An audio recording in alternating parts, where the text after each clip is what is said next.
Halo Sob ATR BPN, simak yuk imbauan Menteri ATR Kepala BPN, Hadi Cahyanto, saat penyerahan sertifikat redistribusi tanah di Kabupaten Cilacap. Saya ingin mengingatkan, apabila harus disekolahkan, jangan disekolahkan di rentenir. Ya, ibu-ibu, jangan disekolahkan di rentenir. Sekolahkan di bank-bank negara. Nanti akan dibantu oleh petugas. Kalau di rentenir bisa hilang.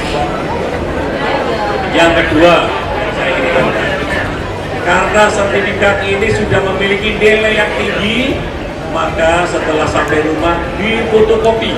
Untuk apa? Adalah apabila terjadi sesuatu hal yang tidak kita inginkan, kena hujan, hilang. Nah, yang fotokopi bisa ditukar ke kantor pertanahan agar diganti dengan sertifikat yang baru. Yang ketiga, hati-hati dengan mafia tanah. Ini adalah praktek-praktek yang paling mudah masuk kampung dengan dalih memberikan pinjaman, tapi dengan minta sertifikat dan tanda tangan di atas BPJB langsung hilang.